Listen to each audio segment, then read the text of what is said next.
The clip that you're about to listen to is from the latest Imp Tab Unpolished episode that we just released today over on our Patreon.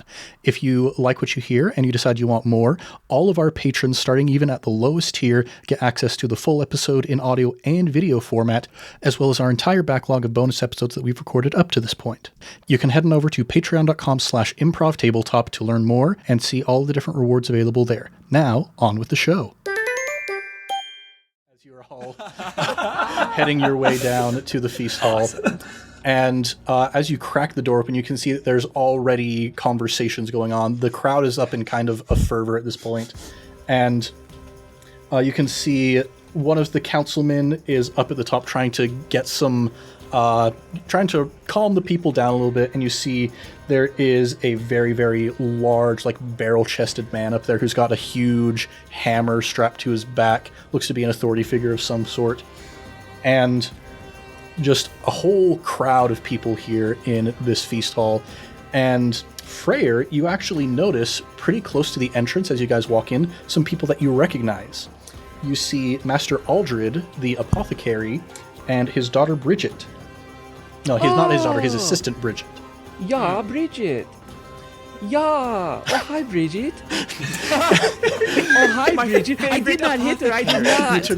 And as you say, oh, hi, Bridget, Master Aldred turns to you and says, oh, you're my favorite customer. Ha, ha, ha, ha, ha. Oh, my gosh. She Wilcock. Amazing. And Bridget says, Freyr, I'm surprised to see you here. What has brought you to Ravengrow?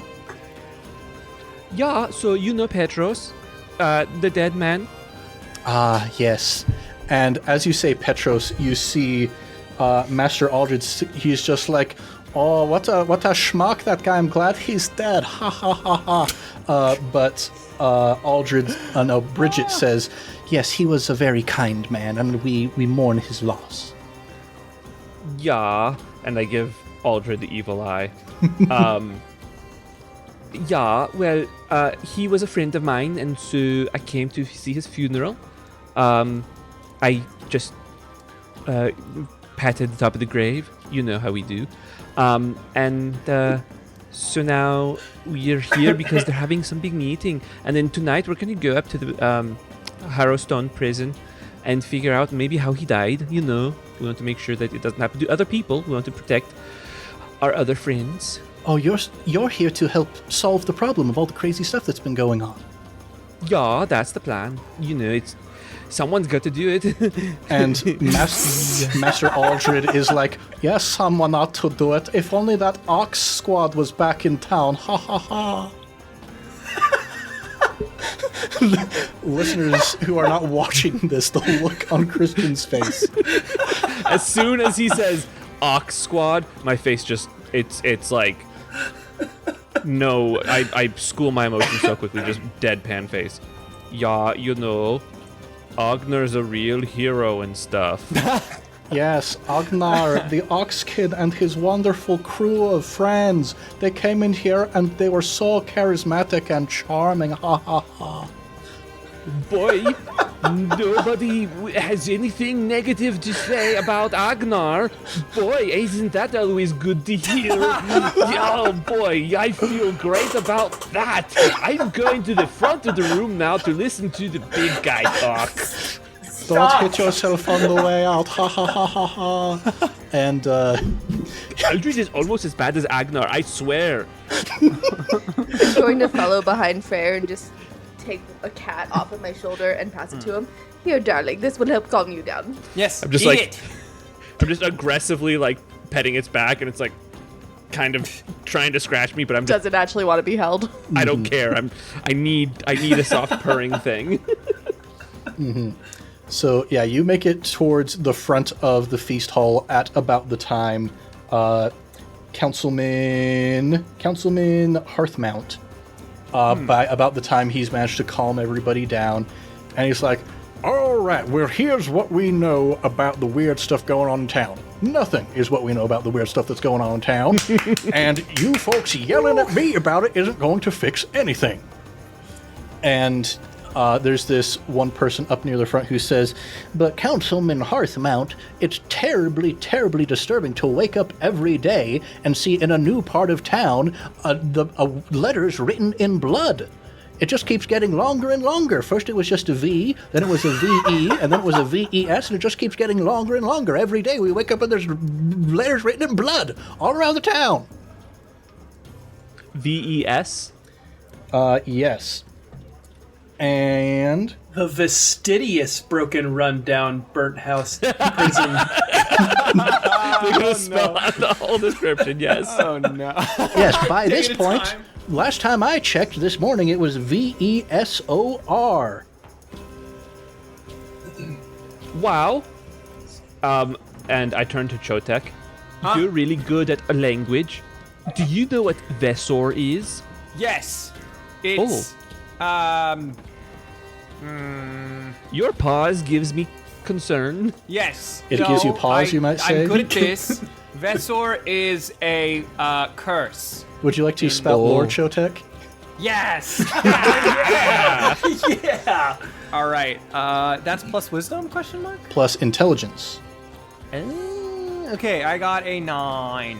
Okay, so you get something that is interesting. It's up to you to make it relevant to the current situation. So, yes, your friend, the traveling merchant who was the one who brought you up from the Southlands in the first place, Captain Wintro. Wintro, Yes. Yeah. He had like a bunch of shipping manifests that he had you help him sort through he was like, "You want to learn how to speak our language? Sort through these shipping manifests for me." And you remember getting to like some stuff from way, way, way back. And you remember like back 50 years ago, there was a shipment that was supposed to be delivered to Ravengrow to Visoriana Hawkrin, who was the wife of the warden of Harrowstone Prison. Brain blast! I remember when I was learning this complicated language, Visorian. I already forgot the last name. Visoriana Hawkrin. Visoriana Hawkrin. That's the only thing I can think of with Visor in it. Well, I helped today. Time to find food. Oh, does she live here? Hey, Barrel Man, do you know Visorian Hawkrin? And you speak to the sort of keeper of the peace here. Hearth. I already forgot his name. Hearthmount. Yes, Hearthmount, yes. Councilman Hearthmount. He says, "Visoriana Hawkrin, you mean the wife of the old warden of Harrowstone Prison who died 50 years ago when it burned down?" Obviously, I mean that, silly big man. Yeah, "I hardly see how that's germane to the situation at hand." that's the only word I know with those letters in it. You see, I'm helping. "It makes sense, you see, Councilman Hearthmount. VESOR are the first 5 letters in Visoriana Hawkrin." See? I feel like this guy is a character in one of our Sonic Adventure books. It's a crossover. Whoa. It seems I'm like here- someone really has to spell this out for you. "I'm here to give very, very obvious exposition." And you see that at least- the rest of the people in the feast hall just kind of like take a couple steps away from him. The good news is with that long of a name, we at least have time. True. True. True that.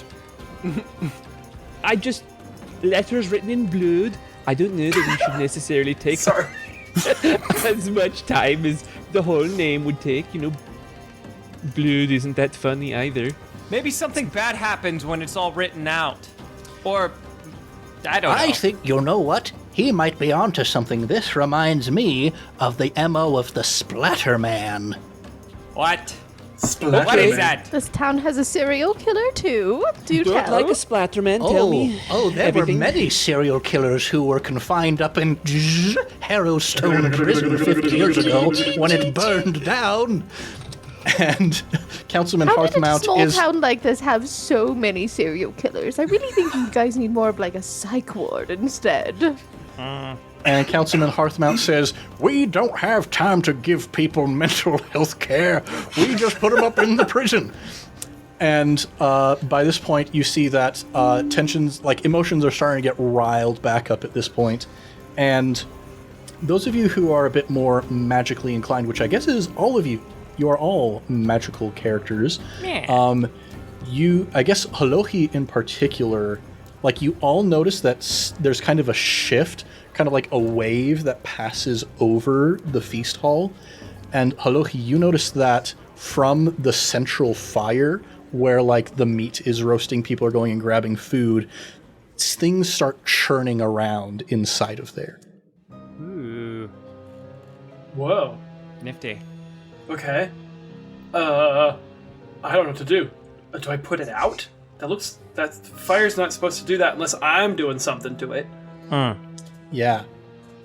You continue to observe this fire, and you start to see a couple shapes beginning to form within the flames, kind of spinning around, creating almost this cyclone. And you see the fire begins to like lift up taller and taller as it spins, and you start to hear a cackling and a screaming intermingled with each other. I just say, that's not me. This ain't me. And by this point, more attention is starting to turn to the central fire in the middle of the feast hall, and you see these two shapes rising up. The cackling and the screaming gets louder, and finally they burst out of the column of flame, and you see two flaming skulls, one of them screaming, one of them cackling, and they begin to fly around through the crowd. And as they do, they're like catching people's cloaks on fire, biting onto people as they go, just causing a bunch of chaos and pandemonium here in the feast hall. And I think that is where we're going to pick up next time.